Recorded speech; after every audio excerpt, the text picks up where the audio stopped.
Bismillah. Innal hamdalillah nahmaduhu wa nasta'inuhu wa nastaghfiruh wa na'udzu billahi min shururi anfusina wa sayyiati a'malina. May yahdihillahu fala mudilla lahu wa man yudlilhu fala hadiya lahu. Ashhadu an la ilaha illallah wahdahu la syarika lahu wa ashhadu anna Muhammadan abduhu wa rasuluh la nabiyya wa la rasula ba'dah. Allahumma salli ala Muhammad wa ala alihi wa man tabi'ahum bi ihsanin ila yaumiddin, amma ba'd. Qala Allah ta'ala ya ayyuhalladzina amanu taqullaha haqqa tuqatih wa la tamutunna illa wa antum muslimun. Ya ayyuhan nasu taqu rabbakumul ladzi khalaqakum min nafsin wahidah wa khalaqa minha zawjaha wa batha minhuma rijalan katsiran wa nisaa'a wattaqullaha alladzi tasaaluna bihi wal arham innallaha kana 'alaikum raqiba. Ya ayyuhalladzina amanu taqullaha wa qulu qawlan sadida yuslih lakum a'malakum wa yaghfir lakum dhunubakum wa may yuti'illaha wa rasulahu faqad faza fawzan 'azima. Fa inna asdaqal hadithi kitabullah wa khairal huda huda Muhammadin sallallahu alaihi wasallam wa syarral umuri muhdatsatuha wa kullu muhdatsatin bid'ah wa kullu bid'atin dhalalah wa kullu dhalalatin finnar. Ma'asyiral muslimin, ikhwah dan akhwat yang dirahmati Allah Subhanahu wa taala. Alhamdulillah, kita memuji Allah Subhanahu wa taala yang masih memberikan kepada kita berlimpah-limpah nikmatnya sehingga kita bisa menggunakan nikmat tersebut untuk beribadah kepada Allah. Walhamdulillah. Kemudian ikhwah dan akhwat sekalian, insyaallah pada pertemuan ini kita akan sama-sama mempelajari satu hadis Rasulullah sallallahu alaihi wasallam yang kita ambil dari kitab Arba'in An-Nawawiyah. Nah, tentunya hadis yang akan kita bicarakan ini adalah hadis yang ke-13. Naam. Hadis tersebut bunyinya an Abi Hamzah Anas bin Malik khadimi Rasulillah sallallahu alaihi wasallam anin Nabi sallallahu alaihi wasallam qala la yu'minu ahadukum hatta yuhibba li akhihi ma yuhibbu li nafsihi, rawahul Bukhari wa Muslim. Ikhwati a'azzani Allahu wa iyyakum. Di dalam hadis ini Rasulullah sallallahu alaihi wasallam bersabda dari Anas bin Malik, atau beliau mendapat julukan sebagai khadim, pembantu Rasulullah sallallahu alaihi wasallam. Dari Nabi sallallahu alaihi wasallam bersabda, la yu'minu ahadukum, tidak beriman salah seorang di antara kalian, hatta yuhibba li akhihi, sehingga dia mencintai saudaranya, ma yuhibbu li nafsihi, sama seperti dia mencintai dirinya sendiri. Ya, jadi di dalam hadis ini Nabi bersabda, tidak beriman salah seorang di antara kalian sehingga dia mencintai saudaranya seperti dia mencintai dirinya sendiri. Baik ikhwah dan akhwat sekalian, untuk kali ini kita akan sama-sama belajar i'rab dari hadis ini. Nah, hadis ini diawali dengan kata an, ya. Sebagaimana yang kita pelajari dalam ilmu nahwu, an ini termasuk huruf jar. Dia ya dibaca mabni dan alamat binanya yaitu dengan sukun. Nah, kemudian abi, ya abi isim majrur, ya, isim yang dibaca jar. Kenapa? Karena kemasukan huruf jar tadi an. Ya. Sedangkan alamat jarnya dari kata abi ini menggunakan ya. Kenapa menggunakan ya?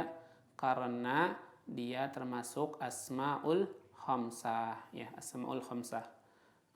Kemudian dia juga sebagai apa kedudukannya? Sebagai mudhof. Dia juga sebagai mudhof bagi kata selanjutnya. Nah, kemudian kata hamzata dia mudhof ilaih. Nah, mudhof ilaih dibaca jar atau majrur.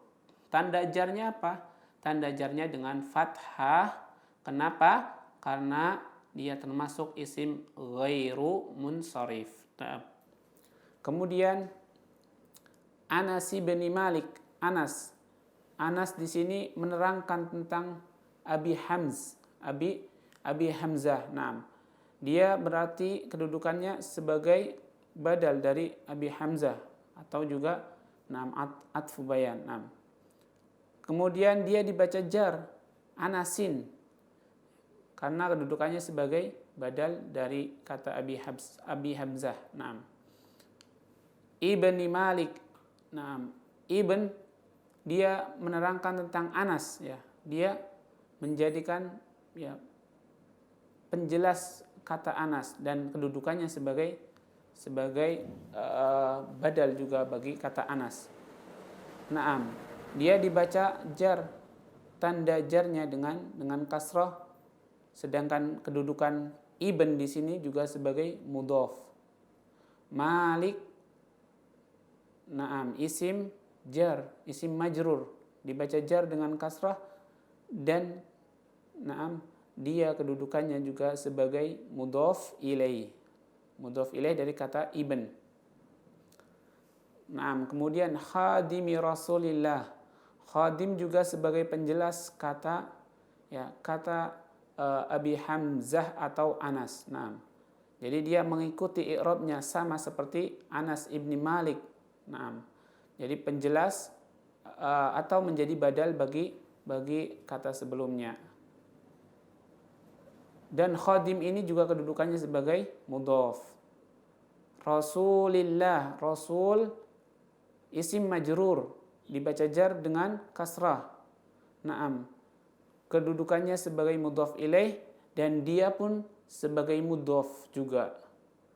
Adapun lafzul jalalah Allah di sini ya kedudukannya sebagai mudhof ilaih yang dibaca jar. Tanda jarnya dengan kasrah. Naam. Kemudian qala. Qala adalah fi'il madhi. Fi'il madhi mabni dengan fathah. Mabni dengan fathah. Wal fa'il, dan fa'ilnya yaitu berupa dhamir mustatir. Kembali kemana? Ke huwa. Dhamir mustatir takdirnya huwa. Naam. Kemudian kita masuk ke matannya. La yu'minu ahadukum.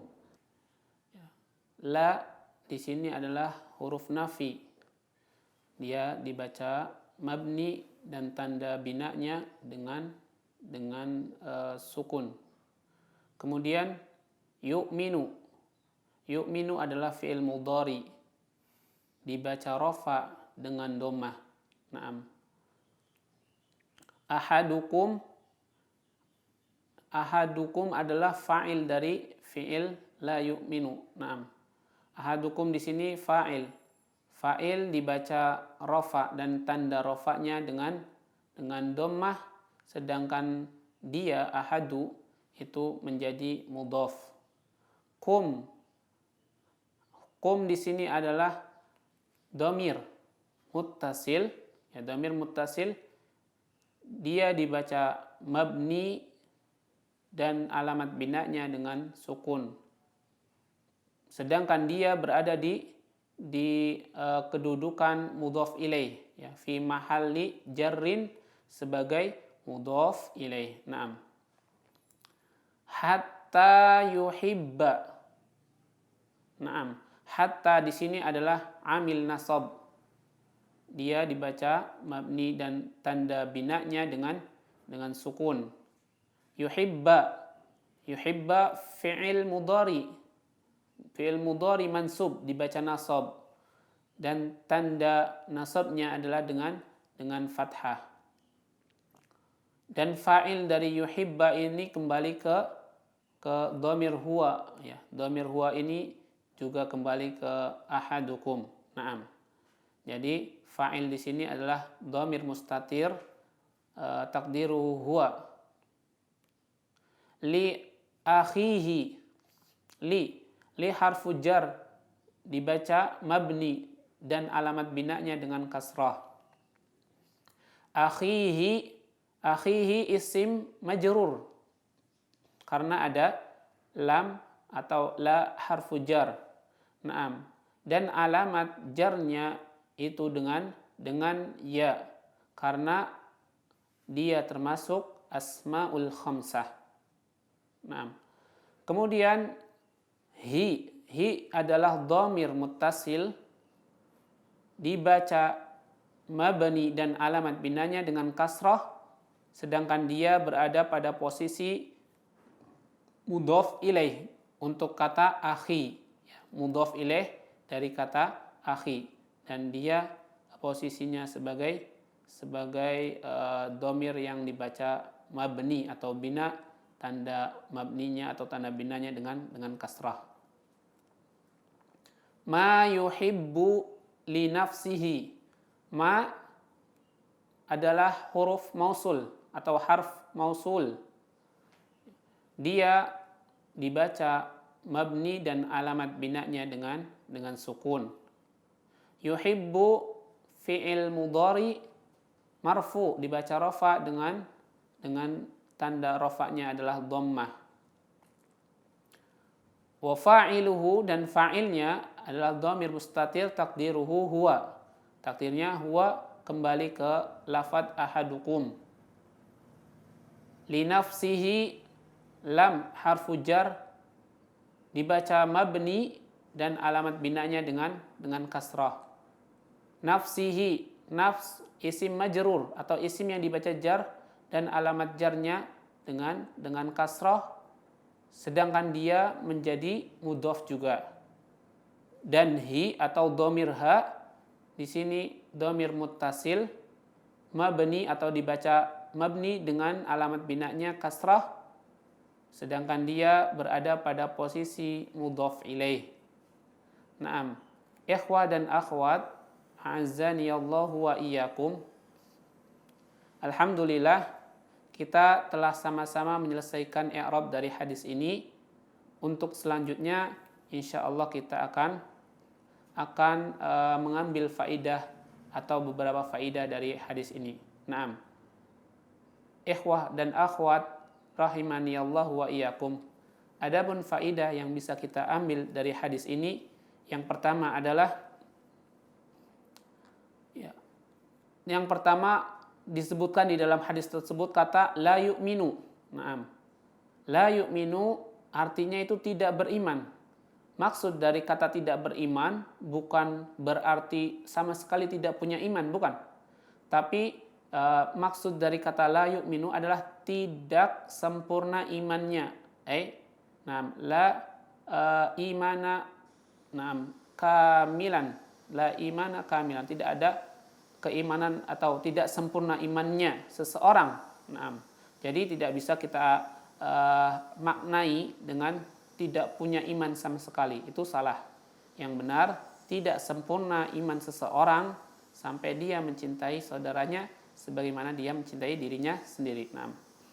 Adapun faidah yang kedua, ikhwah dan akhwat sekalian, hadis ini mengajak atau menyuruh kita untuk bisa mencintai saudara kita, untuk mencintai saudara kita sebagaimana kita mencintai diri sendiri. Maknanya, ketika saudara kita membutuhkan, maka kita hendaknya menolong. Ketika saudara kita sakit, maka hendaknya kita menjenguknya. Dan ketika saudara kita meminta nasihat, maka hendaknya kita memberikan nasihat kepadanya. Ini adalah salah satu kewajiban seorang muslim dengan muslim yang lainnya atau dengan saudara muslim yang lainnya. Naam.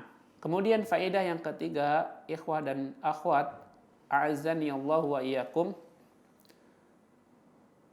dari hadis ini juga kita bisa mengambil faidah tentang dilarang berbuat hasad. Ya, kita tidak boleh berbuat hasad kepada siapapun, bahkan atau terlebih kepada saudara muslim kita. Kenapa? Karena hasad itu merupakan jalan pertama untuk menuju ke kezaliman yang lebih besar. Merupakan pintu gerbang menuju ke kezaliman yang lebih besar. Naam. Oleh karena itu, sebisa mungkin kita menjauhkan diri dari hasad, terutama terhadap saudara kita semuslim atau saudara kita seiman. Kenapa? Karena Allah berfirman, innamal mu'minuna ikhwah. Karena sesama orang mukmin itu bersaudara, dan orang yang bersaudara itu tidak mungkin dia menghasadi saudaranya atau berbuat hasad kepada saudaranya. Naam, itu yang bisa kami sampaikan, ikhwah dan akhwat sekalian. Mudah-mudahan bisa kita terapkan dalam kehidupan sehari-hari, dan mudah-mudahan kita mendapatkan pahala dari amal yang kita terapkan. Naam. Barakallahu fikum wa akhiru da'wana anil hamdulillah. Wassalamu alaikum warahmatullahi wabarakatuh.